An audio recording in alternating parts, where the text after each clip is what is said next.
기혼, 미혼, 돌싱, 비혼, 공개군, 기미돌피 공과 함께하는 수다녀들 시작합니다. 네, 오늘 주제가 결혼 직전에 파혼한 이유인데 공교롭게도 제가 지난주에 뭐 다른 방송에서 파혼에 대한 이야기를 하다가 들었어요. 근데 저는 어쨌든 이제 뭐 이혼을 했는데 파혼은 경험이 없잖아요. 네. 그러니까 그냥 딱 생각하기에 왠지 당연히 이혼이 더 좀 힘들지 않을까? 이혼이 더 크지 않을까 했는데 또 파혼한 사람들의 입장이 또 다르더라고요. 그러니까 약간 파혼한 사람들이 뭐라고 하냐면은 이혼은 그래도 막 가서 할 때까지 다 하고 끝난 느낌인데 파혼은 그런 거 없이 그냥 뭘 하려다가 끝나가지고 더 데미지가 클 수 있다. 그런 얘기를 하더라고요. 그래서 그럴 수도 있겠구나. 그래도 장기적으로 봤을 때는 흔적, 서류 흔적이 남잖아요. 그쵸. 그쵸. 서류상의 흔적은 없죠. 근데 저는 제 친구들 결혼할 때 이혼율보다 파혼율이 높다라는 얘기가 왜 맞는지 알겠다라는 얘기를 들었어요. 그만큼 많이 싸운대요. 네, 실제로 결혼 준비하면서 결혼 준비하면서 많이 싸우죠. 네, 뭐 서로 몰랐던 성격 이런 게 아니라 현실적인 이유와 네. 심지어 각자 어머님들의 어떤 신경전이 장난 아니래요. 와, 저 생각만 해도 숨 막힌다, 그렇죠? 갑자기 너무 스트레스 받는데요. 경험해봤어요? 스트레스 많이 받았어요? 그 외에 뭐 시어머니와 뭐 친정엄마 이런 뭐 대립구도 그런 거 있잖아. 보이지 않는 그런 그들만의 신경전. 그리고 뭐지 이제 버진로드에 입장할 때도 서로 막 예뻐 보이려고 막 그런 어머님들. 거 되게 많대요. 샵 원장님이 얘기해 주셨는데 혼주들이 같이 이제 메이크업 하잖아요. 그러면은 저쪽에는 뭐 아이섀도우 무슨 색 했어요? 귀걸이는 뭐 했어요? 이거 물어본대. 뭐 네일 컬러는 뭐예요? 이렇게 물어본대요. 아, 진짜. 저는 막상 결혼 전까지는 단 한 번도 싸우지 않아서. 그래가지고 진짜 이런 얘기까지 했거든요. 결혼하고 왜 싸울까, 다들? 왜 이렇게 싸울까?라고 했는데, 그러니까 뭐랄까, 그러니까 지금 생각해 보면은 둘 다 굉장히 서로 이제 발톱을 숨기고 있었다. 또는 이제 그런 거에 큰 의미를 두지 않는 분이셨을 수도 있고. 그쵸. 그런 것도 네, 있고. 결혼 전 준비할 때. 네, 그랬던 것 같네요. 저는 이제 결혼 막 뭐 시댁 어른이나 우리 부모님 그런 문제는 전혀 없었고 결혼을 결정하기 전까지도 아무런 문제가 없었는데 결혼식을 준비하기 시작하면서 정말 진짜 거의 핵전쟁급으로 엄청 싸웠어요, 진짜. 뭘로 싸워요? 하루가 멀다고. 예를 들어서 뭐 식장에 인원을 몇 명을 할 것이냐부터 시작해가지고 많게 하자 적게 하자 이런 거예요? 네. 그러니까는 뭐 나는 뭐 이만큼만 부르고 싶다. 안 돼, 나는 이만큼만 해야 된다. 뭐 이런 식으로 서로 막 싸우고 그리고 이제 뭐 예를 들어서 뭐 이런 옷을 맞추잖아요. 옷을 맞추면은 이제 한번 결정을 하면은 그냥 이걸로 가야 되는데 한쪽에서는 계속 아쉬움이 남는 거야. 그러면 이렇게 할까 저렇게 할까 이러면 또 예약을 바꿔. 그러면 아니야 나 그냥 원래대로 할래. 이랬다가 아니다 나 저기로 다시 할까? 막 이런 식으로 왔다 갔다 하니까 서로 그게 막 감정이 쌓여가지고 야, 이럴 거면 나 때려쳐라. 근데 그 왔다 갔다 하는 얘기가 지희 씨 쪽 얘기는 아닐 거 아니에요? 저 아니죠. 아니, 보통은 여자들이 뭐 드레스 같은 거 해놓고 오빠 나 저 뭐 다른 게 더 예뻤던 것 같아 뭐 이런 식으로 해서 여자들이 막 왔다 갔다 해서 남자들이 그 쫓아다니라 스트레스 받고 이러는데 저는 사실 한 번 정하면 그냥 후회가 남더라도 그냥 뒤돌아보지 않거든요. 네. 그런 것들 좀 서로 힘들었죠. 그러니까 이게 좀 약간 꼼꼼하거나 아니면은 이제 뭐 예를 들어서 뭐 옷이든 아니면은 뭐 혼수든 이런 거에 관심이 되게 많아서 그런 거를 꼭 이제 자기 마음에 드는 걸로 결정해야 되는 두 사람이 만나면은 좀 그럴 수 있겠네요. 그렇죠. 아니 보면 국가 간 전쟁도 그렇잖아요. 원래 쌓여 있는 뭐 다른 여러 가지 이유들이 있는데 촉발되는 건 어이없는 작은 이유로부터 시작되잖아. 맞아. 결혼 전에 싸움도 그런 거 아닐까? 서로한테 약간 서운했던 거나 안 좋은 감정들이 있었는데 그렇죠. 그게 그 작은 어떤 그 표면적인 이유 하나로 터져 나오는 거겠지. 이게 이만큼 쌓이고 임계점을 넘기는 이유는 되게 작은 거. 네, 그러면서 이제 다 안에 있던 게. 근데 결과적으로 봤을 때는 전에 많이 싸우는 게 낫네. 그러니까 지금 지희 씨가 얘기한 것처럼 모르죠 언니 저도 아직. 왜 단정 지으세요 빠르게. 아니 근데 저는 알잖아 이미. 이 친구는 이렇구나. 그쵸. 이런 거를 좀 어느 정도 파악이 되니까. 근데 우리는 한 번도 안 싸우니까 그냥 그렇구나 하고 했다가 이제 후에 갑자기 서로의 어떤 발톱을 드러내기 시작하니까 그때부터 난감한 거죠. 근데 저는 그렇게 싸우고 나서 결혼식 딱 끝나고 하고 그 후에는 또 너무 행복했어요. 그런 걸 안 해도 다행이네. 되고 그냥 이제 트러블이 없으니까. 그러니까. 결과론적인 겁니다. 나중에 헤어지면 그때 헤어졌어야 되는데 그때 분명한 사인이 있었는데 왜 넘어갔을까라고 그때 생각할 수 사인이 한 있죠. 120번 정도 있었던 것 같은데. 하지만 아직 ING이기 때문에 가정이죠, 가정. 그렇죠. 그렇습니다. 자, 결혼 직전 파혼한 이유 뭔지 한번 하나씩 보겠습니다. 상대의 건강이 안 좋아졌다? 이런 경우가 드물지만 있더라고요. 실제로 건강이 안 좋아져서 네. 아니면은 이제 서로 그렇게 다 하진 않지만 그 건강 기록 같은 거를 네. 쭉 교환하잖아요. 그 과정에서 몰랐던 유전력 같은 게 좀 치명적인 게 나왔을 때 그게 문제가 돼서 헤어지거나 이런 경우가 드물지만 있긴 있더라고요. 근데 뭔가 저는 생각해봤는데 그런 건 좀 고민돼. 결혼 전에 건강검진 이런 거 하잖아요. 네. 건강검진 이런 거 하는데 뭔가 상대가 이제 이세를 가지기에 조금 힘든 몸이라거나 이러면은 조금 되게 고민될 그러니까. 것 같긴 해요. 아이를 가지고 싶은데 이건 남자의 문제일 수도 있고 여자의 문제일 수도 그렇죠. 있으니까 두 사람 다 아이를 가지고 싶은데 한쪽이 그렇지 않다라고 하면은 그 얘기로 싸운 것도 저는 들은 적이 있어요. 보통 대부분의 질환들이 유전되는 것들이 많다 보니까 뭐 암이나 뭐 이런 것도 그런데 그래도 그런 거는 저기 뭐냐 안 걸리겠지 아직 젊으니까라고 넘어가는데 요즘엔 또 민감하게 생각하는 게 이제 정신질환 병력 같은 경우는 좀 민감하게 보더라고. 그럴 수 있죠. 상담을 한 번이라도 받았으면 조금 찝찝할 것 같아. 이렇게 그게 요즘 현대인들은 뭐 웬만하면 정신질환 다 달고 살긴 하는데 그래도 아직 익숙치 않아서 그런지 모르겠지만 좀 민감하게 하는 것 같고 의외로 이게 이 병력이 유전이 좀 잘 된대. 맞아. 네. 근데 또 요즘에 정신과는 보니까 이제 20대 친구들은 헤어지잖아요? 그러면 되게 마음이 안 좋잖아. 그럼 정신과 가더라고. 상담을 받으라. 선생님이랑 다 얘기할 수 있으니까 약간 습관적으로 헤어지면 이별하고 선생님 찾아가고 이별하고 선생님 찾아가고 이런 친구들 꽤 있더라고요. 하긴 그 사주 보러 가는 그런 거랑 그런 거 비슷하죠. 네, 뭔가 내 마음의 치유를 뭔가 위로를 위해서. 받기 위해서. 그러니까 그렇죠.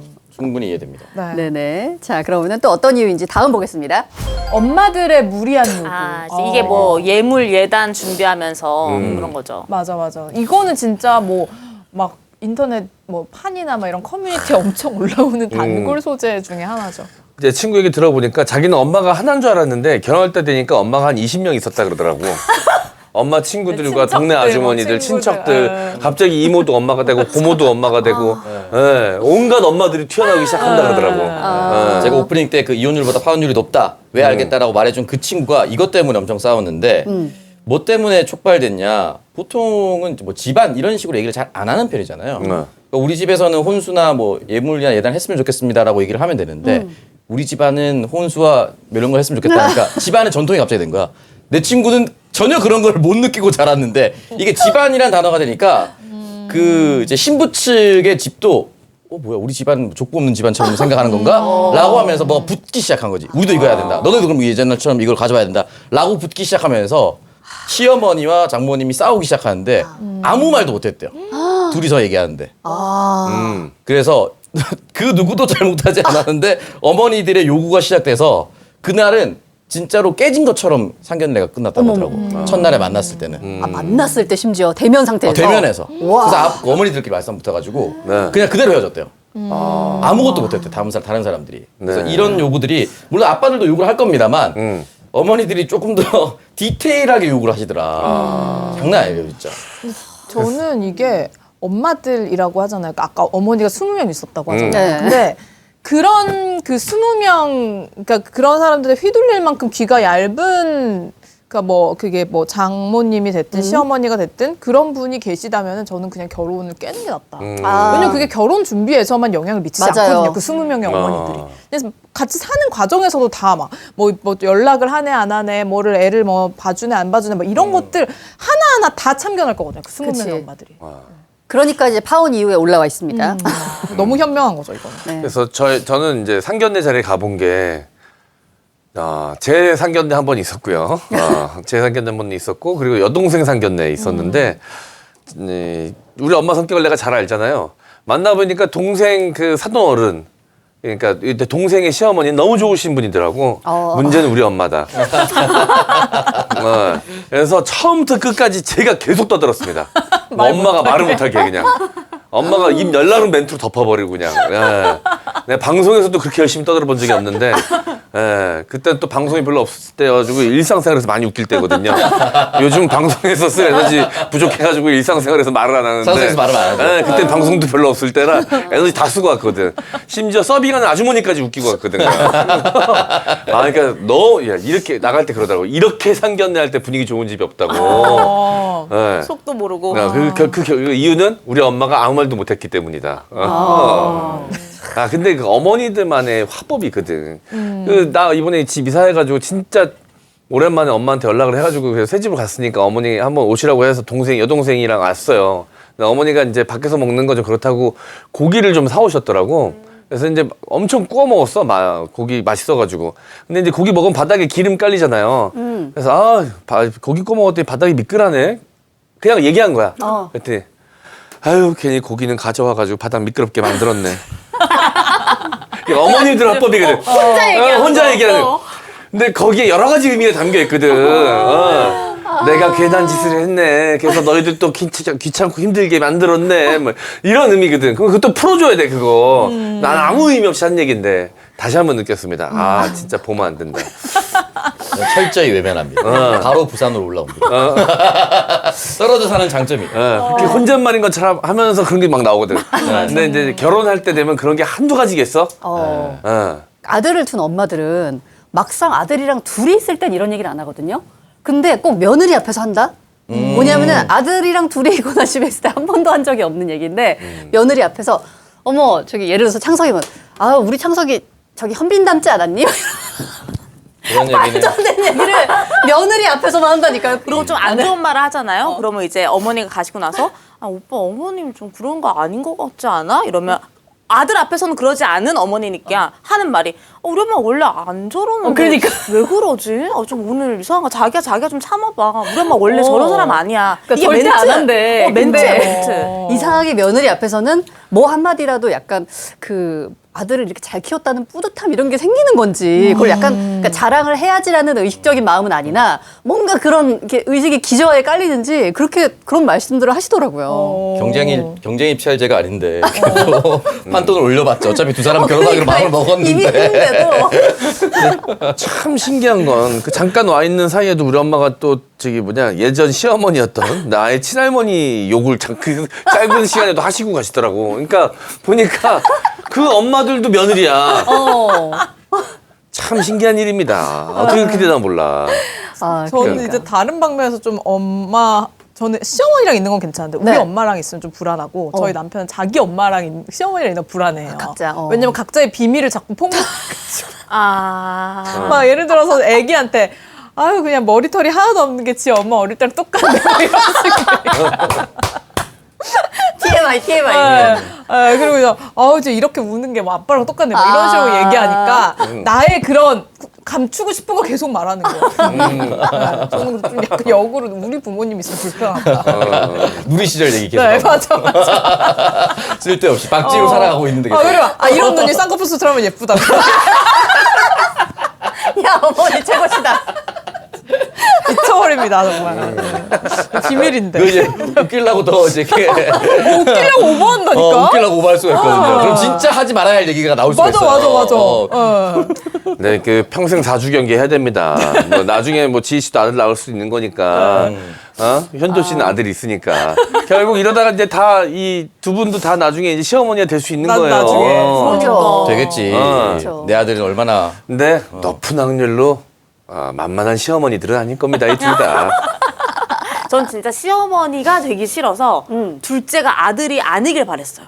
그래서 성별에 나오기 전까지 진짜 맨날 기도하고 졌어요. 종교도 없는데 제발 딸이게 해주세요. 제발 딸이게 해주세요. 저는 진짜? 시어머니가 되게 싫어요. 근데 현조는 뭔가 겉으로는 이렇게 보여도 막 그 약간 조금 이제 애교 잘 부리는 며느리가 들어와서 조금만 하면 바로 홀딱 넘어갈 것 같아요. 그렇죠. 아마 높은 하늘 며느리 바람 피는 것도 이게. 어머니 그게 아니고요. 한 번만 하자고 해서 진짜 한 번만 한 거예요. 이거 애 아빠가 알면 가정 깨지잖아. 저는 가정을 지키고 싶어요. 그래? 절대 두 번은 안 돼. 며느리 입장에서 쉽지 않지. 시어머니가 인격이 세네 개인데. 어느 인격에 맞춰야 될지 알 수 없잖아. 분명 되게 좋은 시어머니였는데 다음날 만나면 다른 시어머니 와 있을 거 아니야 또. 네, 시어머니가 세 분인 거네요. 어우 끔찍하겠다. 고마운 줄 알아야 돼요. 자, 결혼 직전 파혼한 이유 보고 있습니다. 다음 볼까요? 결혼 날 잡고 이혼 처리. 이거는 굉장히 결혼 특이 케이스 직전에 아닌가요? 이제 파혼을 한 거를 안 거구나 그러니까. 네. 이혼했다 했는데 결혼 날짜를 잡고 나서 이혼을 했다. 이럴 수가 있구나. 그러니까 이게 발각됐다는 거죠, 지금? 그렇죠. 이혼을 했다고 말했는데 이제 결혼식 날짜를 잡고 나서 이혼을 한 거죠. 근데 이제 그걸 뒤늦게 알게 됐다. 이런 얘기가 그럼 더 심각하죠. 그렇죠. 네. 그러니까 나랑 만나는 동안 이혼 과정이 진행 중이었던 그쵸. 거잖아요. 그러면은 이거를 솔직하게 말하지 않았다면, 이거를 나를 속였다면, 그러니까 이 사람은 이런 것도 속이는데 다른 건 나에게 또 뭘 속였을까? 그쵸. 이런 생각이 드는 거죠. 그 보니까 커뮤니티 사연 중에 그런 것도 있더라고. 혼인 신고는 안 했고 그냥 그 결혼해서 살다가 헤어졌어. 그러니까 이제 사실혼 관계였다가 이혼을 한 거지. 근데 서류상으로는 깔끔하잖아. 근데 이제 굳이 말할 필요가 없을 것 같아가지고 한 3개월 정도 살았으니까 아이고. 거의 뭐 동거 비슷하게 됐으니까 이제 얘기를 안 한 거지. 근데 나중에 그걸 남자 쪽에서 알게 된 거야. 그래서 이거는 남자 입장에서는 이거는 이혼 사실을 숨기거나 다름없다. 그래서 너 더 이상 너를 믿을 수 없다 해서 아예 이제 결혼 계획도 다 무산되고 헤어졌다고 하더라고. 그 사연 속 이야기 보니까. 그러니까 혼인 신고를 안 하고 그냥 살았다 헤어진 건데도 말 안 하면 그건 배신감이 맞아. 믿음의 그거는. 문제니까. 연애하다가 동거에 대해서 할 수 있잖아요. 어때요? 동거 하긴 뭐 이거는 개인의 의견 차니까 어때요? 괜찮아요? 동거 괜찮아요. 괜찮아요? 네. 괜찮아요? 괜찮지? 뭐. 네, 이거 괜찮다고 괜찮고. 생각해요. 근데 이게 되게 그 동거가 그냥 사실혼이라고 생각하시는 분들도 꽤 있더라고요. 동거면 거의 사실혼이지. 그럼 결혼했던 거랑 똑같지. 결혼식을 안 올렸잖아요. 그 동거한 거를 예를 들어서 뭐 내 여자친구, 그러니까 결혼할 와이프 될 사람이 연애가 아니라 동거를 했던 이제 경력이 있는데, 이력이 있는데 그거를 절대 밝힐 수 없다. 이렇게 말하는 사람들도 있더라고요. 동거 왜냐하면 이력을. 그거 거의 사실혼으로 보기 때문에 안 된다. 뭐 이런 사람들도 있더라고요. 잘 몰라서 그래요. 동거하면 오히려 섹스 덜 합니다. 결혼하면 덜 하는 거죠. 데이트로 하면 만날 때마다 섹스해야 돼요. 근데 같이 살면 지겨워가지고 섹스 안 하거든요. 섹스 횟수로 따지면 동거가 훨씬 덜 했을걸? 맞아. 야, 데이트면 10번 만나면 10번 다 대시해야 되거든. 그렇죠. 그날 보내기 싫으니까. 그렇잖아. 데이트할 때 그래. 근데 동거 해봐. 진짜 근데 사람 마음이 진짜 묘한 것 같아요, 그런 거. 그러니까. 네.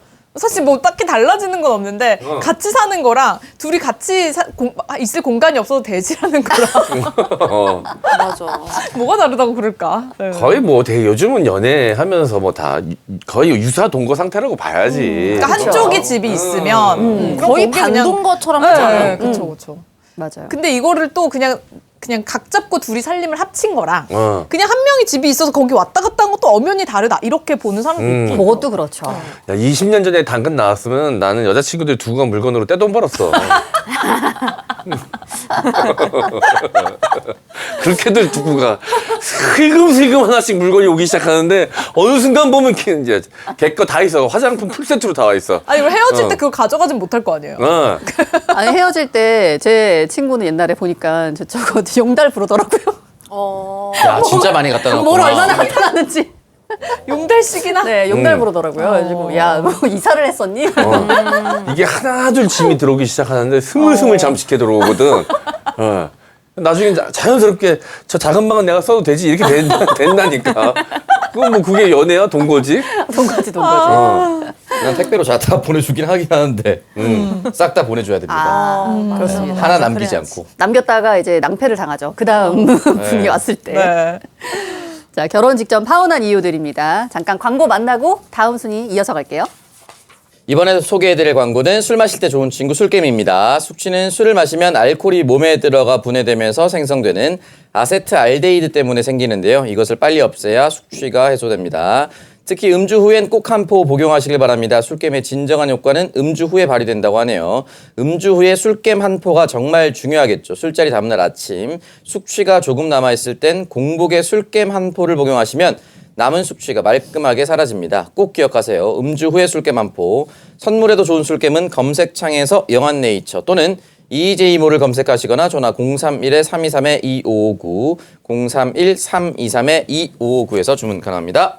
저 이제 주변에서 같이 술을 먹다가 네. 처음으로 제가 술겜을 이제 권했는데 그 친구는 자기는 숙취가 없대요. 그래서 괜찮다고 계속 그러는데 아니 괜찮아도 오늘 많이 먹었으니까 일단 먹으라고. 그래서 이제 앉은 자리에 있는 다른 분들하고 다 똑같이 이제 나눠줬는데 그 다음날 야 진짜 좋다. 그래서 너 숙취 없다며 그랬더니 없는 줄 알았는데 술게 먹으니까 좀 다르다고. 다르죠. 다른 느낌이 있죠. 그러니까 몸이 다음날에. 뭔가 훨씬 가벼우니까. 그렇죠. 네. 그러니까 숙취가 없다는 게 사실 말이 안 되는 게 본인이 건강해서 잘 모르는 거거든요. 근데 그런 분들도 먹으면 알 정도로 숙취해소 효과가 탁월한 술겜입니다. 네. 기왕이면은 꼭 숙취해소제는 술겜으로 드셨으면 좋겠어요. 다른 숙취해소제는 그냥 아예 정말 간에 기별도 안 네. 가는 느낌? 그러니까 뭔가 왜 먹는지 모르겠어요. 그냥 뭐 좀 맛있으면 맛으로 먹는다 생각하고 나 거의 효과를 기대하지 않는데 이 술겜을 먹을 때는 이제는 정말 그 신뢰가 생겨가지고 네. 술겜이 있으면은 되게 든든한 뭐 보디가드가 있는 그런 느낌입니다. 그렇습니다. 그래서 다음 날 정말 숙취에 시달리고 싶지 않다면 술겜 미리미리 쟁여놓으시길 추천드립니다. EJ물이나 전화번호 031-323-2559번으로 미리미리 구입해 놓으시면 좋을 것 같습니다. 먹은 날과 안 먹은 날의 차이가 뚜렷한 휴닉 청정효소 소개합니다. 혹시 과식을 하지 않았는데도 식사 후 속이 더부룩하게 느껴진 적 있으시지 않으십니까? 자, 소화가 안 된다는 것은 효소가 점점 부족해진다는 신호입니다. 중년기에 접어들수록 외부로부터 효소를 채워 대사 활동을 활발하게 도와준다면 삶의 질이 더욱 좋아지지 않을까요? 그래서 속 편한 하루를 위한 유기농 효소를 개발했습니다. 소화력이 부족하다고 느껴지실 때 식후 하루에 한 포를 꾸준히 섭취해보세요. 재료가 좋은 것은 물론 일단 맛있어서 먹기 좋습니다. 제품에 대한 정보와 수많은 후기는 홈페이지를 참고해주세요. 이벤트 안내드리겠습니다.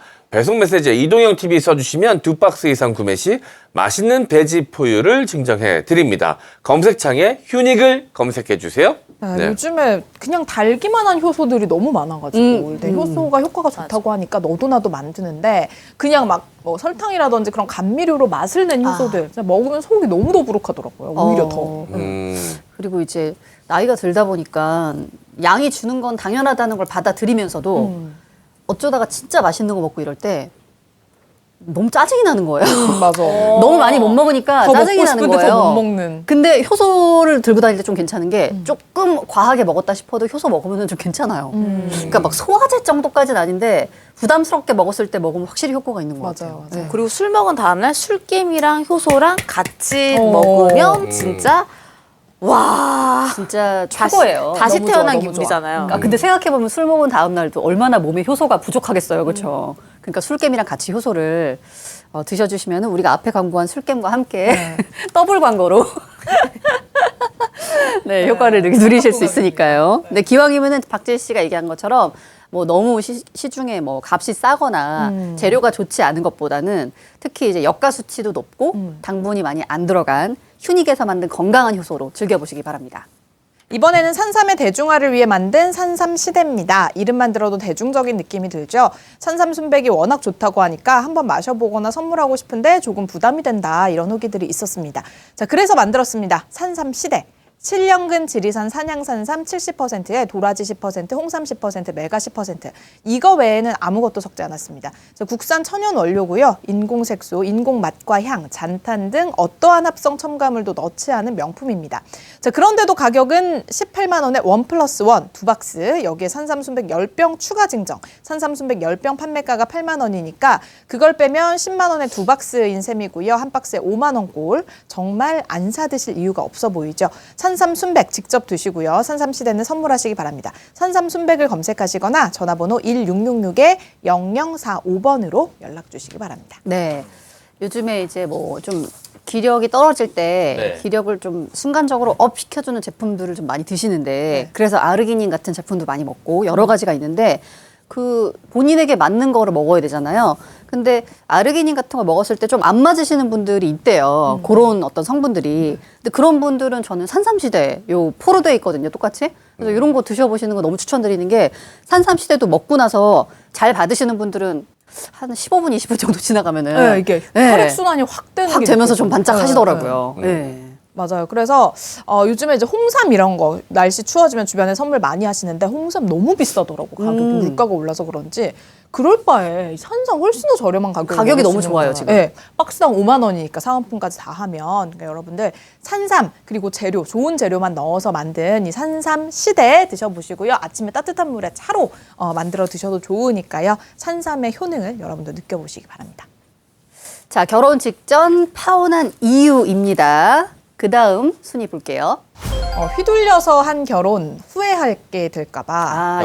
요게 많죠. 이건 이제 진짜 내적 갈등인 거네. 외부 근데 요인이 이거는 아니고. 진짜 어마어마한 용기가 필요할 것 같아요. 이거요. 네. 근데 이게 의외로 네. 이 휘둘려서 결혼하게 된 걸 후회할까봐라고 하면은 그냥 뭐 심리적인 그런 것 같잖아요. 근데 예를 들어서 갑자기 예상치 못한 시점에 아이가 생긴다거나 이래가지고 급하게 끌려가는 경우들 있잖아요. 네. 그럴 때 이제 자꾸 뒤돌아보게 된대요. 왜냐면 자기가 원하는 시점도 아니었고 네. 결혼하려고 생각을 안 했다가 결정하게 된 거니까 그럴 때는 막 계속 이렇게 만나 하다가 결국에 이런 경우가 있다고. 근데 그런 건 좀 이해가 되죠. 그리고 뭔가 그런 후회가 남을 것 같은 생각. 네, 좀 그런 게 있어요. 저 같은 경우에도 사실 3달을 빨리 했잖아요. 결혼을. 네. 근데 그 내가 원하는 식장의 그 모습이 있었거든요. 그런 것들. 그리고 날씨라든지 뭐 월이라든지 이런 것들. 근데 그게 어그러지니까 자꾸 뭔가 좀 슬픈 마음이 좀 드는 거예요. 약간 그런 게 있었어요, 저도. 그러니까 그거를 예상치 못하게 빠르게 당기게 되면서 그런 것들인데 이거는 마치 감정이 제대로 정리가 안 된 거잖아요. 그렇죠. 그러면은 100% 저는 미루는 게 맞다고 봅니다. 근데 또 어떤 분들은 또 휘둘려서 정신없이 해야 하는 게 결혼이라고 하던데. 나도 모르게. 객관적으로 생각할 수 있는 시간이 주어지면 결혼이 쉽지 않다고. 이거저거 따지면 결혼 못 한다고 말씀하시네. 아무것도 모를 때 그냥 휘둘려가지고 정신없이 떠내려가듯이 정신 차려보면 이제 행진해야 될 때라고. 근데 그렇게 말하는 사람들 조심해야 돼요. 네. 네, 그런 말 듣고 그래 이런 식으로 다 하는 게 결혼이구나 이러고 네, 하면은 맞아요. 제가 하고 있는 다른 방송에서 온 사연인데 그냥 연애 잘 하고 있었는데 여자친구분이 여자 군인, 군인이셨는데 원래 좀 덩치가 좀 있으셨대요. 근데 어느 날 좀 계속 몸이 컨디션이 안 좋다 그래가지고 뭐 그런가 보다 했는데 몸이 안 좋아서 결혼한다 그래서 갔는데 출산이 임박한 거야. 임신이었어. 어머, 그래서 어떻게 그걸 몰랐죠? 병원 간다고 아침에 전화 받았는데 오후에 출산한 거야. 그렇게 모르는 사람들이 있대. 둔한 사람들은 그냥 원래 생리불순이 있어가지고. 와, 근데 그걸 몇 개월이나. 근데 그게 그런 게 있대요. 아기가 숨어 있는 거래요. 본 적 있어요. 혹시 나를 알면은 나를 이렇게 떠나 보낼까봐 진짜로? 아기가 그 생존 본능으로 그래서 아예 모르는 사람도 진짜 막 그래서 고등학생들 예전에 막 화장실에서 막 그런 얘기 그런 뉴스에 나오고 맞아요. 실제 사연인 거죠? 실제로. 아니, 그래가지고. 실제로 그 증상이 있어가지고 보니까 그 숨은 태아? 맞아 이렇게 있어서 그런 이름이 진짜로 있더라고요. 애가 의학적으로. 이렇게 뭐라지? 대박. 약간 장기 사이나 네. 세로로 이렇게 최대한 껴있어. 눌려 있어요. 작게 태어나나 그러면? 아니 그러니까 약간 배가 안 나오게끔 자기가 스스로 너무 신기하죠. 그래서 축구 보면서 뭐 맥주 마시다가 아빠 됐다고 사연을 너무 황당하다고 진짜 사연을 보냈어요. 황당하다. 근데 후기도 나중에 왔는데 6개월 뒤에 후기가 왔어. 너무 잘 애기도 잘 크고 있고 너무 잘 하는데 다행이다. 만약에 계속 그 아이가 아니었으면 결혼 안 하고 그냥 연애하다가 헤어졌을 수도 있을 것 같은데 오히려 아이가 매개체가 돼가지고 결혼해서 아직까지는 아이 덕택에 행복하게 정신없이 잘 살고 있다. 그래서 우리 너무 기분 좋게 응원해 드렸는데 이게 휘둘려서 하는 게 장점일 수도 있는데 반면에는 이게 중간에 정신을 차려보면 정신 차렸을 때 식장이었어야 되는데 식장 들어가기 전에 정신을 맞아, 차려버리면 맞아. 이게 문제가 될 수 있는 거야. 결제할 때쯤에. 수두에 결제할 때쯤에 자각하면 이제 물리거든요. 네. 식장 앞에서 정신 차리거나 아니면 정신 차려보니까 주례선생님 앞에 있거나 이랬어야 되는데. 근데 그 남성분이 어쨌든 잘 살고 있다니까 다행인데 진짜로 만약에 내 여자친구한테 그런 일이 벌어진다면 진짜 우리 냉정하게 친자 확인 검사 안 해볼 것 같아요? 친자 확인? 내 여자친구만 안 해보지 않을까요? 아니 모르죠. 나랑 여자는 정확하게 알 수가 있을 것 같은데 나는 어떻게 이렇게 임신을 모를 수가 있을까? 왜냐면 너무 평범하지 않으니까 숨긴 건 아닌가라는 생각도 들 수도 있잖아. 분명히 내가 쓰레기라고 보일 수도 있겠지만 나는 현실적으로 그게 그런 일이 생겨도 여자한테 대놓고 말하지 않고 나중에 몰래 해야지. 몰래. 어떻게 애들 자고 있는데 머리카락 몰래. 뽑아가지고 몰래. 어떻게 근데 얘가 너 닮아서 머리카락이 어쩔 수 없으면 그래도 그 정도 할 만큼은 나와. 숨은 태아여서 모발도 숨은 모발이지 않을까? 아, 난 되게 현실적인 고민인 것 같아. 당연히 믿겠지만 믿으면서도 이 10개월을 어떻게 모를 수가 있을까? 그런 생각 들 수 있겠다. 근데 혈액형이나 네. 외모가 그래도 어느 정도 느낌은 있거든. 아, 그래요? 그래가지고 이제 그런 거에서 별로 의심스러운 느낌이 없으면은 네. 굳이 그러지 않을 것 같은데 네. 혈액형이 조금 의아하다던가 아니면 전혀 내 얼굴이 안 느껴져 아이 얼굴에서 그러면은 좀 생각해보게 될 것 같은데 쉽게 말은 못할 것 같은데 저도 약간 속마음으로 기분 좋고 건강히 출산했다면 다행이다라고 생각하면서도 와 한켠에 그게 잘 안 해소될 것 같아요. 찝찝한. 실제로 다른 사람의 아이를 키운 예도 많아요. 꽤 음. 많아요. 나중에 아, 알게 된 경우. 그게 창석 씨 여자친구가 아기를 낳았다는데 아직 보지도 않았는데 아우 남자인데 유독 체구가 작아요. 그럼 아, 내 아들이구나 해야지. 그러면 맞지. 우리 아가로 태어났으면 돌았나 인연이. 아니지 이미 다 커서 나온 걸 수도 있지. 기뻐하긴 이르다잉. 머리카락. 나 같은 경우는 아우 태아가 체중 미달이에요. 그러면 2년이. 애가 머리숱이 엄청 많네. 2년이? 그래서 덜컹할 것 같은 느낌이 살짝 들어가지고. 그렇네요. 네, 어쨌든 그분은 어쨌든 축하합니다. 아, 네. 네네. 자, 또 다음 순위 보겠습니다. 결혼 직전에 상대의 성격적인 돌변. 이건 돌변이라기보다는 성격적인 부분 내가 못 보던 거를 갑자기 보게 됐다 뭐 이런 거 아니야? 이거는 본색이 드러났다고 봐야지. 근데 예를 들면 폭력 이런 거 그런 거는 무조건적으로 극단으로 갑니다. 극단으로 갑니다. 아 극단으로 아주 성격적으로 어떻게 스드메 꼭 그거 해야 되겠어! 막 치면서 막. 야, 뭐 이렇게. 폭력은 너무 진짜 끝이잖아. 아니 근데 이거는 결혼 직전에 돌변 이게 가능한가? 아니, 근데 이게 그렇잖아요. 이게 가능한 거 하잖아요. 근데 이거를 놓치기 쉬워요. 왜냐하면 특히 결혼 준비하면서 많이 싸운다고 했잖아요. 네. 그러니까 싸워서 우리가 감정이 이렇게 격해져가지고 뭐 이런가? 그냥 지금 잠깐 한 번뿐인가? 이렇게 하고 넘어가는 경우가 꽤 있다니까요. 그러니까 이게 치명적이지 않은 거면. 그러니까 예를 들어서 한 번도 화를 내지 않았었는데 갑자기 막 불같이 화를 낸다. 근데 내가 몰랐던 모습이네. 저 사람 원래 저런 사람인가 의심을 해야 되는데 거기서 우리가 이제 감정이 격해져가지고 결혼 준비하다가 이렇게 됐구나. 다음번에는 저렇게 하지 말아야지. 화나게 하지 말아야지. 이제 이러면서 넘어가게 된다니까요. 네. 그래가지고 많이들 넘어가게 되는데 이거를 절대 놓치면 안 된다. 맞아. 이걸 진짜 잘 봐야 된다. 이게 뭐랄까요. 마지막으로 조상님이 나에게 보내는 메시지. 촉 같은 것이다. 마지막으로 조상님이 주는 기회라고. 네. 그걸 많이 놓쳤지. 어떤 걸 근데 놓치셨나요? 그게 돌아보면은 놓친 것 같다는 그게 진짜 맞는 거고 그 당시에는 모르고 저는 지금도 이제 제가 쭉 만났던 사람들을 생각해 보면은 얘랑 결혼했으면 너무 잘 살았겠다. 얘랑 결혼했으면 진짜 큰일 났겠다. 이런 생각이 지금 보면 쭉 들거든요. 근데 그 당시엔 다 너무 좋아서 만났으니까. 만약에 결혼 진행이 됐다면 했을 수도 있는 거잖아요. 현주 씨 죄송한데 조상님이 1대1로 붙었을 거야. 아마. 제 귀에다 대고 몇 번을 되게 크게 얘기해줬던 것 1대1로 같아요. 붙어서 있었을 거야. 아마. 근데 안 들어. 안 들려. 조상님도 아니고 나도 옆에 있었어요. 산 사람도 있었는데. 조상님까지 갈 필요도 없어. 산자와 죽은 자가 합심했는데도 안 됐던 거야 그냥. 아니 저는 그 결혼 전에 한번 싸우진 않았고, 그러니까 뭔가 한테 이벤트가 있긴 있었어요. 네. 이벤트가 있었는데 그때 그 일 때문에 같이 여행을 가기로 했다가 전날 여행 전날이면 웬만하면 서로 이제 양해를 하잖아요. 근데 전날 그 친구가 아예 뭐 연락을 안 받고 이래가지고 제가 너무 열받아서 제 친한 친구한테 야 그냥 우리끼리 가자. 됐고 나 그냥 헤어지고 될 테니까 너랑 나랑 둘이 가자. 그래가지고 그 친한 친구랑 그 다음날 아침에 출발까지 준비를 한 거예요. 근데 그 친한 친구가 그 다음날 아침 출발 직전에 그래도 모르니까 마지막으로 한 번만 연락 더 해봐라. 그래가지고 마지막으로 연락을 했다가 연락을 받아가지고 극적으로 이제 약간 화해같이 하면서 이제 출발을 하게 된 거예요. 그 친구가 아닌 이제 남자친구와. 그랬다가 이제 나중에 그 사단이 났잖아요. 근데 어쨌든 되게 웃긴 거는 그 결자해지라고 마지막에 결정타로 저를 이제 이혼시켜준 친구도 그 친구거든요.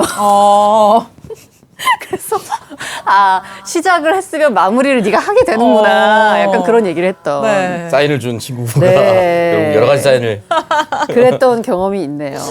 근데 이제 그때도 생각해 보면은 사실 좀 구체적으로 말씀드릴 수는 없지만 분명히 알 수 있는 포인트였거든요. 그러니까 왜냐면은 그 놀러 가기 전날 사람이 그럴 수가 없는데 그거를 이제 잘 모른다는 거죠, 연애할 때. 근데 그때 그게 안 보여요. 안 보이니까 그러니까 그게 잘. 어느 누구나 우리가 진짜 안 보이는 거 아니지? 현조야 유독 못 보시는 두 분이에요. 미안한데 눈을 떠야 보이지. 눈 감고 안 보여요. 내 눈에는 하나도 안 보이는데. 이러면 말이 됩니까? 현조 씨? 진짜 지금 생각해 보면 어. 그걸 그때 내가 왜 몰랐을까? 진짜 나는 정말 바보였구나. 아니면 알고 있었음에도 불구하고 내가 그냥 애써 외면했던 걸까? 이런 생각을 진짜 요즘 되게 자주 해요. 막 친구들이랑 얘기하면서. 하나만 얘기해봐봐.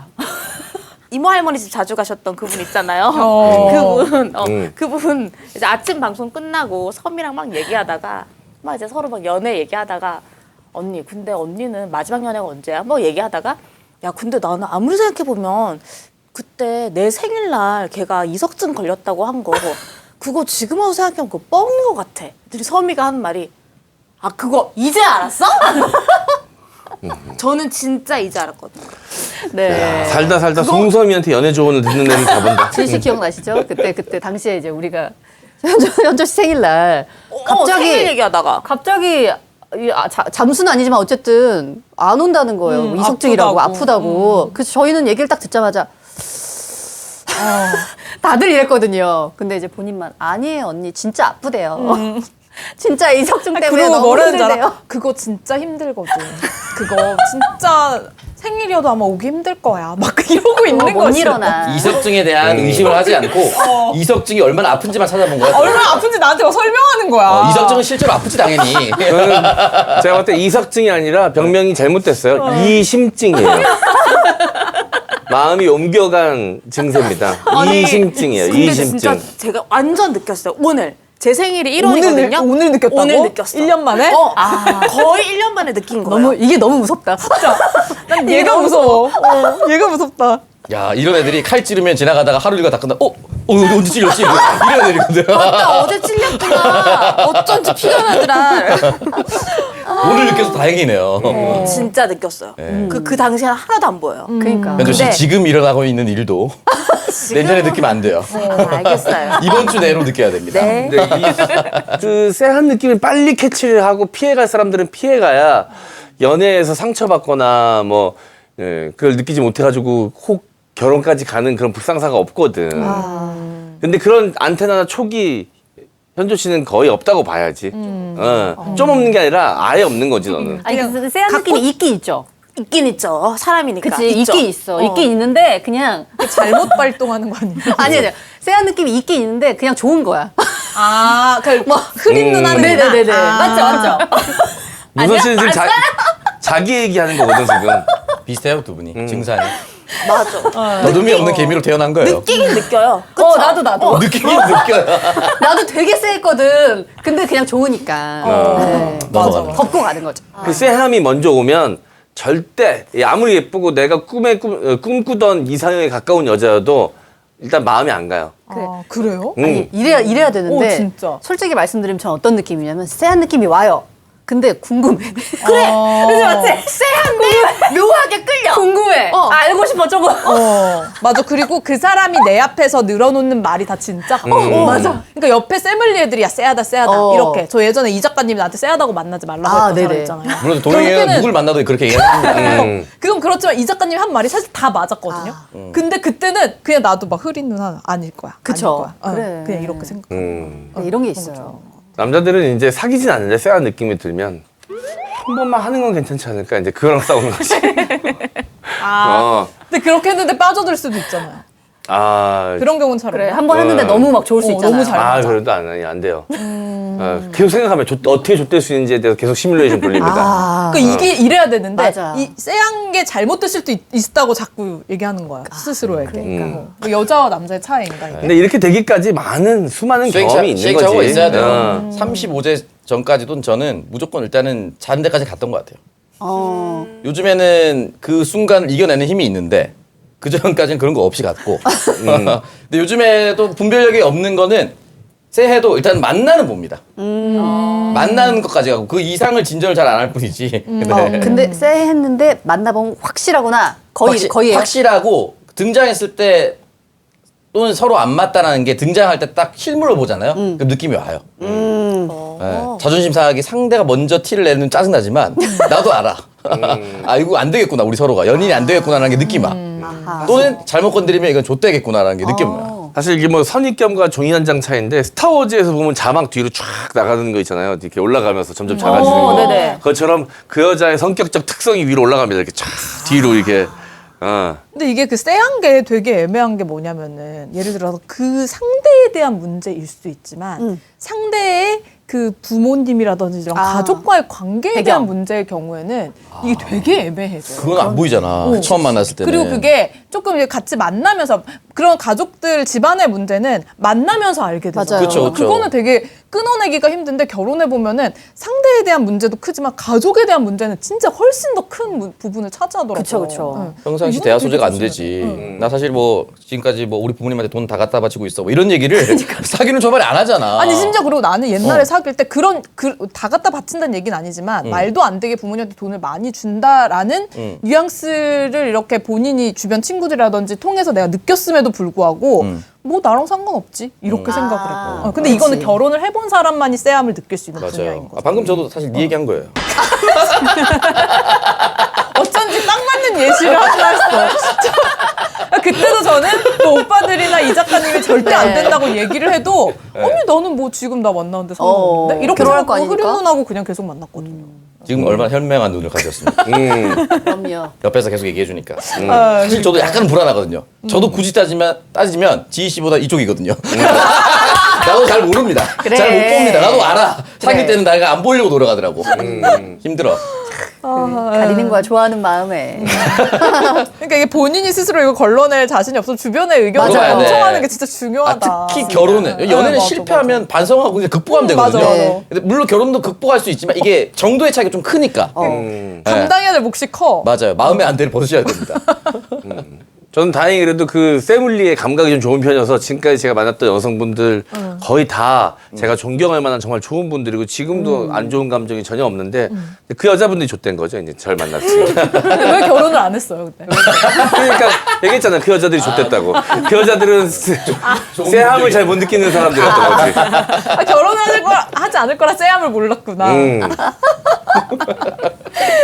자, 결혼 직전 파혼한 이유입니다. 다음 순입니다. 상대에게 전 연인의 흔적들. 오. 이게 이거 흔적이 문제가 아니라 어. 전 연인을 제대로 정리하지 못한 게 아닌가라는 생각이 드는. 약간 그런 거 아닐까요? 이게 사실 사진 하나 발견하거나 편지 몇 개 발견했다고 파혼을 하진 않는데 그렇죠. 되게 치명적인 건 거야. 어떤? 예를 들면 뭐 이제 둘이 하는 비디오라던가 막 이런 거, 영상 이런 거가 남아 있다가 보게 되면은 그거는 약간 돌이킬 수 없는 강을 건너는 거잖아요. 제 그쵸. 친구는 예전에 그 네이버 뭐 엔드라이브? 엔드라이브. 거기에다가 이제 다 저장을 해놓고 엔드라이브의 존재를 잊고 있었어. 있었어. 그러다가 몇 번 남자친구가 바뀌고 그 전전전 남자친구와의 추억을 그 남자친구가 보게 된 거예요. 엔드라이브를 갑자기 사용하게 돼가지고. 그래서 되게 막 그 남자친구가 막 울었다고. 뭐 그 심각한 수준까지 그냥 노출. 같이 이제 거품 목욕 뭐 이런 거 하는 자쿠지입니다, 자쿠지. 그런 거예요. 야. 근데 그 남자친구가 막 울었대. 자쿠지는 좀 세다. 진짜? 역시 이건 안 봐야 돼. 그래. 안 봐야 돼. 근데 또 전도 아니고 뭐 전전전 되게 몇 년 전이니까. 근데 이게 그래도 한번 어쨌든 보고 나면은 돌아올 수 없는 강을 건너는 거잖아요. 그러니까 예를 들어서 뭐 바닷가 앞에서 둘이 찍은 사진 뭐 이 정도는 양해가 가능한데 내가 만약 내 눈으로 직접 자쿠지를 봤다. 약간 울 것 같아. 그럴 수 있을 것 같아요. 그러니까 안 좀 봐야 돼. 짜증날 것 같아.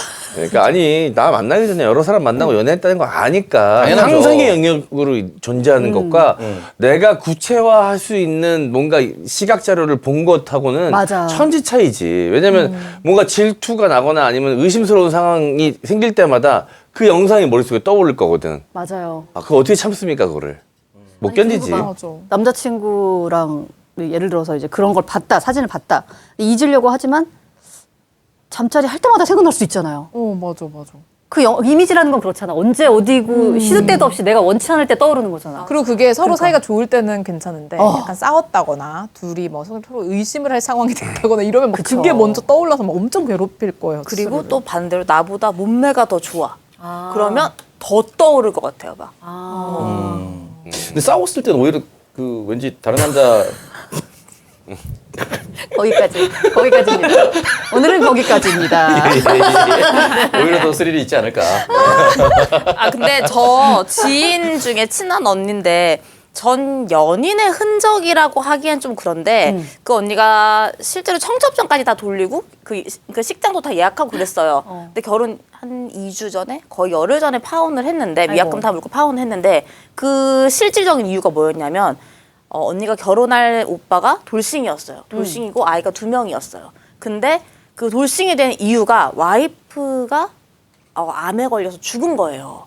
아이고. 죽어가지고 아이들이 연년생으로 지금 다 중학생인데 언니가 그 오빠네 집에 들어가서 진짜 자기 애처럼 다 케어하고 언니네 부모님도 이 아이들을 진짜 자기 손주 손녀처럼 다 케어해주고 했는데도 불구하고 이 남편분도 그렇고 그러니까 그 오빠분도 그렇고 아이들 2명도 그렇고 머리가 다 컸으니까 언니를 보면서 이제 자꾸 자기 엄마 생각이 나면서 방문 닫고 가서 엄청 울고 아유. 그게 진짜 결혼식이 다가오면 다가올수록 그게 되게 빈도수가 되게 잦아졌던 거예요. 그러니까 언니가 차라리 그냥 바람을 펴서 이혼하거나 그런 거면 모르겠는데 사별이라고 하니까 애들도 다 엄마 장례식도 보고 해놓으니까 와 나 진짜 이거를 이겨내지는 못하겠다 싶어가지고 딱 그 이유 때문에 그냥 진짜 위약금 물고 다 파혼을 했어요.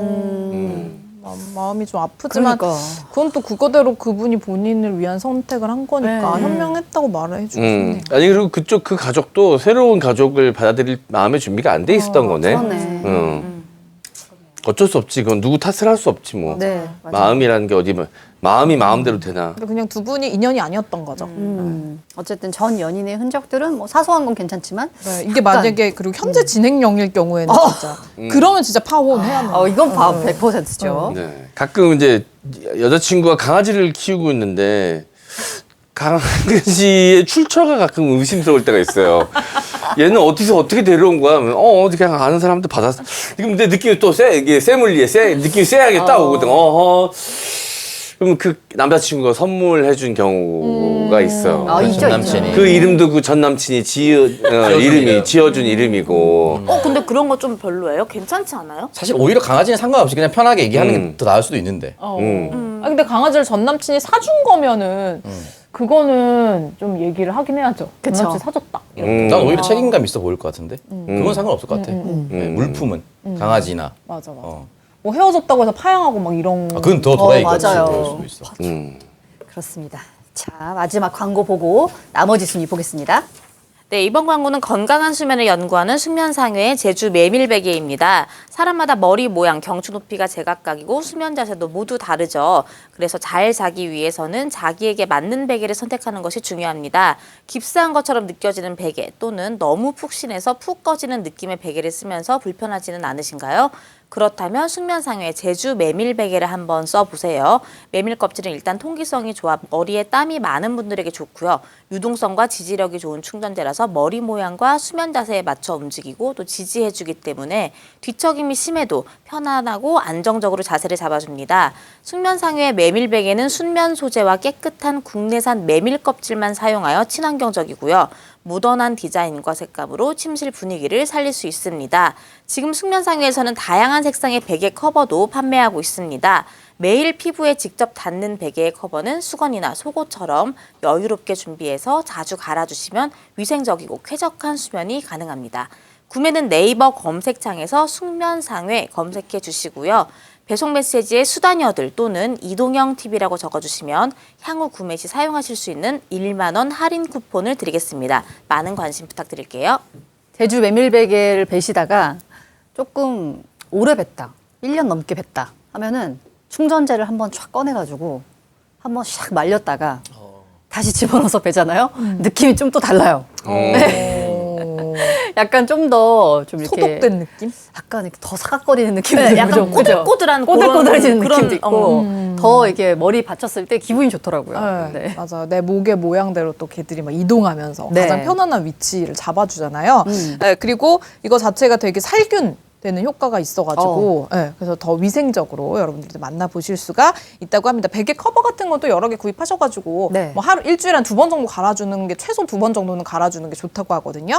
검색창에서 숙면상에 검색하셔서 또 10,000원 할인 혜택까지 받으셔가지고 구입해서 쾌적한 잠자리를 느껴보시기 바랍니다.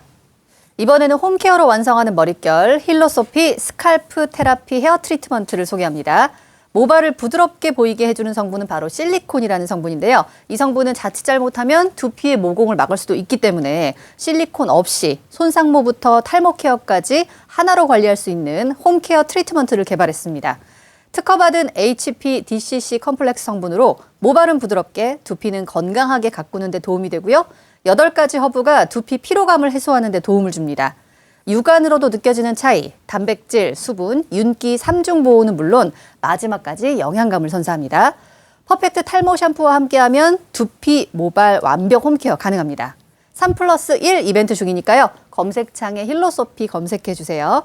3+1 구매 시 배송 메시지에 이동형 TV를 남겨주시면 샤워 타월을 증정해드립니다. 저희 딸 같은 경우에는 머리가 되게 길어요. 근데 반곱슬이라서 좀 이제 가을이나 겨울 되면 이렇게 부시시하고 막 이렇게 된단 말이에요. 네. 근데 이거를 어떻게 사용하냐면 이거를 이제 두피에 닿아도 되니까 두피까지 다 발라서 그 참빗이라고 하나요? 쫌쫌한 빗 있죠? 그걸로 이렇게 싹싹 빗어요. 빗은 다음에 이제 세수하고 바디 다 하고 이제 마지막에 씻고 나서 드라이기로 말리면 진짜 머리가 옛날에 매직한 머리처럼 찰랑찰랑거리는 거예요. 그러니까 그거를 자기가 알고 발라서 맨날 빗고 있어요. 샤워를 하면서. 그게 바르고 나서 그런 참빗으로 빗으면은 진짜 한 올 한 올에 다 네. 들어가겠다. 네. 그래서 너무 좋더라고요. 좋은 방법이네요. 그리고 그게 만약에 다른 일반적인 트리트먼트면은 일반적인 트리트먼트 두피에 닿으면 안 되잖아요. 맞아요. 모공 맞고 그러기 걸려. 때문에 오히려 그게 더 안 좋을 수 있는데 이 힐로소피 거는 두피에 닿아도 실리콘 성분 없고 오히려 이제 두피에 더 좋은 성분까지 있기 때문에 그렇게 꼼꼼하게 발라주고 여러분들이 헤어 관리 해주시는 것도 굉장히 좋은 방법일 것 같습니다. 네. 그래서 요거 되게 가격이 비싸지만 실리콘 안 들어간 거는 3+1으로 해서 힐로소피에서 저렴하게 또 트리트먼트까지 만나보시면 좋을 것 같네요.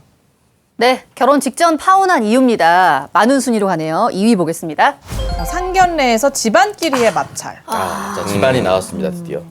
어떻게 보면 아까도 얘기한 것처럼 네. 그 집안의 문제가 훨씬 더 결혼 생활에는 많은 거를 좌지우지하는 것 같아요. 그렇죠. 당사자 2명은 사실 별 문제가 없어도 이 결혼이 이게 어려운 것 같아요. 네, 그렇죠. 진짜 어른 두 양쪽 집안이 만난다는 것이. 근데 뭐 저는 이제 특별히 주변에서 막 그렇게 안 좋은 상견례 자리를 본 적은 없는데 들은 걸로는 이제 학벌 가지고도 좀 많이 예, 그러니까 따지는 집들은 그러는 집들은 학벌 가지고도 많이 좀 이렇게 생기고 네.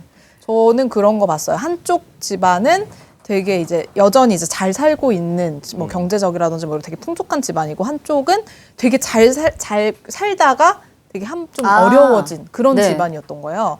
근데 그게 그 어려워진 그분들이 마치 자기들을 조금 무시할까봐 오히려 더 막 상대를 이렇게 해서 그게 결혼 자리가 잘 안 됐다고 상견례 결혼까지 이어지지 않았다 이런 얘기를 들어본 적이 있거든요. 그러니까 어렵습니다. 네. 근데 그게 그분들이 뭐 의도해서 그런 건 아닐 거 아니에요. 제가 들었던 상견례 중에서 되게 기억에 남았던 거는 여자 쪽 집안은 이제 그냥 국산차였대요.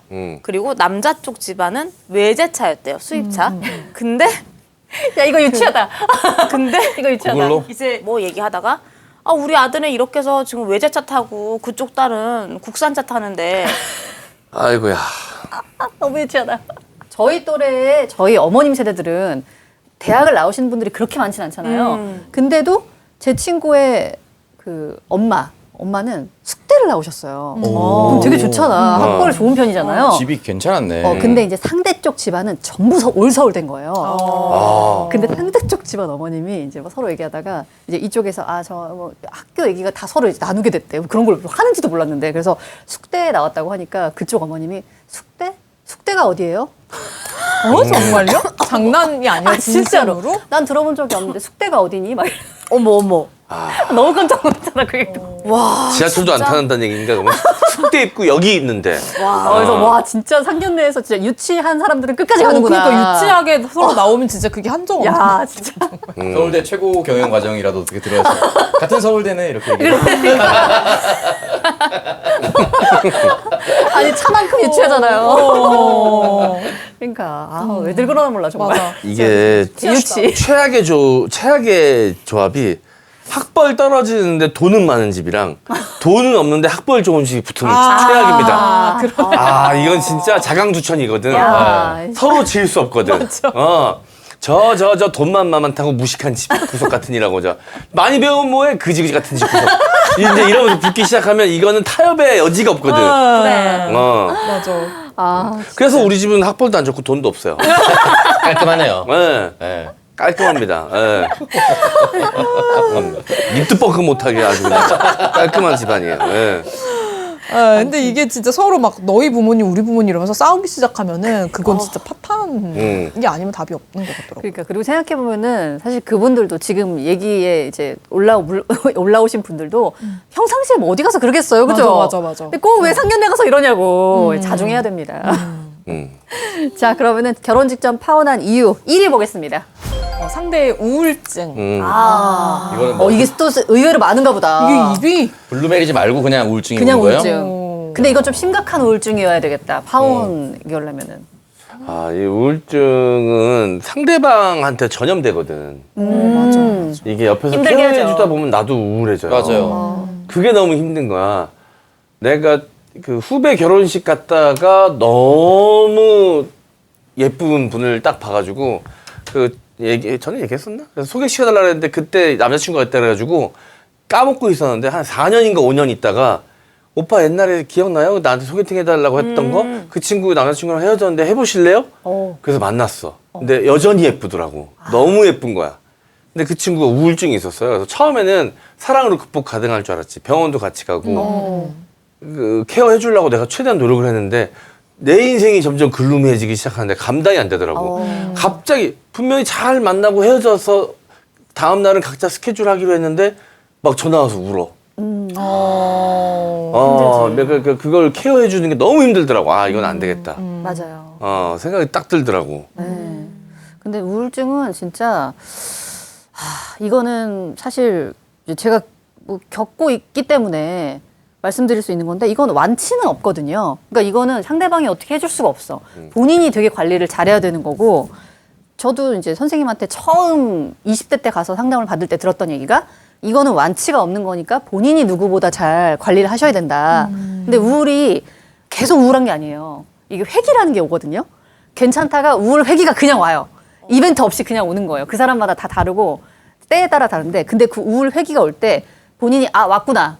그래서 나는 이 우울 회기에 대응하는 방법 1, 2, 3 이런 게 갖춰져 있어야 잘 살 수가 있는데 이걸 본인이 잘 모르거나 아니면 대처 방법을 안 갖고 있잖아요. 그럼 힘들어요. 그럼 한없이 더 딥해지는구나. 그럼 이제 컨트롤 안 되는 거야. 아까 말한 것처럼 잘 헤어졌다 갑자기 울면서 전화하고 이제 이렇게 되는 거예요. 그래서 이 본인이 이 시스템을 잘 갖춰놔야 돼서 이거는 저는 이제 뭐 요새는 우울증 있는 분들 워낙 많으니까 그래서 병원을 꾸준히 다니시면서 잘 이렇게 본인의 어떤 그런 스타일을 만들어야 된다. 그렇게밖에 할 수 없을 것 같아요. 근데 진짜 이 우울증이라는 게 저는 사실 주변에서 우울증을 겪었다라고 하는 사람을 잘 못 봐가지고 모르는데 이런 사람을 뭐 주변 친구라든지 뭐 연인으로라도 한 번이라도 이제 같이 겪어본 사람들은 아무리 좋아도 이런 우울증이 있다라고 하면은 약간 좀 거리를 두더라고요. 네. 힘드니까. 연인이 되기로는 좀 힘들다 시절 그렇게 생각을 하나 봐요. 맞아요. 그럴 수 있습니다. 충분히 이해가 됩니다. 저도 그때 말씀드렸던 저희 애들한테 국제학교 보내주겠다는 그런 제안을 하셨던 그 저한테 호감 있으셨던 그 분 네. 네네네. 우울증과 공황장애가 있으셨어요. 그분 많이 힘드셨네. 네, 그래가지고 진짜 연인으로 발전되진 않았지만 뭔가 이렇게 얘기를 둘이서 좀 하려고 하면 얘기를 하다가 갑자기 숨이 안 차져.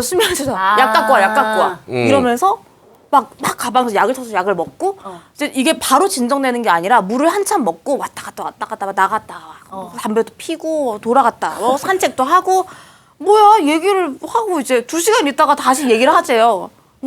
무슨 얘기를 지금 또 해? 현주 씨 어떤 그분의 공항 발작 버튼을 많이 누르셨던 것 같네요. 아니 그게 아니라 뭔가 이제 약간 이 정도로 이렇게 좀 좁은 공간이나 아, 카페에 공간. 앉아 있어도 약간 답답하거나 갑자기 숨이 안 쉬어지거나 막 땀을 막 흘리고 그러더라고요. 와. 아니에요, 네 멘트에 빡친 거예요.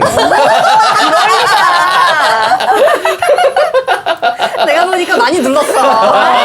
나는 공항 없는데 가끔 너 때문에 울 것 같을 때가 있거든. 분명히 나는 모르는 답변이 있었을 거예요. 그분 말 들어봐야 돼요. 연타하고 있었을 수도 있어요. 그러니까 오락실에서처럼 이게 발작 많이 참았을 수 있어 그분도. 그분 원래 그 병 없었을 수도 있어요. 아 근데 이거 영화 옛날 영화인데 그 남자가 여자를 사랑할 때도 그 내용 아닌가요? 그 여자가 알코올리스인데 괜찮은데 아니 알코올릭스였는데 이 남자를 만나서 되게 심한 알코올릭스였다가 이 남자가 떠났을 때 괜찮았다가 이 남자가 다시 돌아오면은 알코올릭스가 되는 거야. 약간 그런 거였던 것 같은데. 근데 맞아요. 그런 상대의 불안함을 막 자극하거나 그쵸. 그런 네. 부분을. 근데 이거는 뭐 병적인 부분도 그렇지만 그냥 성격적인 부분도 마찬가지인 것 같아요. 저 같은 경우에는 그 뭐 싸웠을 때 항상 이제 저한테 먼저 사과를 해주고 그냥 내가 미안해 이렇게 먼저 연락해주는 사람하고는 훨씬 더 덜 싸우고 같이 싸웠을 때 저도 같이 이게 같이 유해지는데 절대 안 져주고 같이 이겨먹으려고 하는 사람을 만났을 때는 진짜 맨날 진짜 저도 막 별거 아닌 걸로 막 화내고 막 그러니까. 이랬던 것 같거든요. 네. 네. 저도 이제 한 번도 그런 적 없는데 그 흥신소 얘기 많이 했잖아요. 그 한 명밖에 없어요. 제가 흥신소가 됐던 사람이. 그러니까. 원래 누구 폰을 궁금해하거나 뭐 이렇게 막 얘가 뭐 어디서 뭘 하나 이런 걸 전혀 궁금해하지 않는데 유독 그 친구만. 맞아. 맞아. 그러니까 뭔가 나의 그런 안 좋은 걸 끄집어내는 사람이 인기는 있는 것 같아요. 그러니까 그런 사람은 진짜 안 만나는 게 답인 거예요. 맞아요. 아, 왜냐면 그 사람이 나쁜 게 아니라 나랑 안 맞는 거니까. 그러니까 서로 안 맞는 거예요. 갑자기 파혼. 갑자기 숙연. 근데 이거 보면은 쭉 보면은 다 파혼하지 않을 이유는 하나도 없어. 아, 그렇죠. 네. 충분한 사유들이 돼요. 근데 뭐 어쨌든 뭐 파혼을 했으면은 또 이제 잘 살 수 있는 사람을 걸러낼 수 있는 그런 눈이 하나 더 생겼다. 뭐 이렇게 생각할 수 있지 않을까. 그쵸. 우리가 헤어지면서 더 성장하는 것처럼. 그렇죠. 네, 이전에 똑같은 쓰레기를 만나지 않고 뭔가 그런 것들. 네. 그리고 사실 저도 이제 겪어보지 않아서 좀 말씀드리긴 좀 그렇지만 어쨌든 이혼만큼 힘들지 않을까 생각은 해요. 왜냐면 그 결혼까지 준비하는 단계가 아까도 말씀드렸다시피 뭐 살아보고 이혼하는 거랑은 약간 히스토리가 다르지라고 생각할 수도 있지만 너무너무 사랑해가지고 딱 결혼 그 꼬린까지 준비하다 깨진 거니까 어떻게 보면 상처는 더 클 수도 있지 않을까 그런 생각이 들거든요.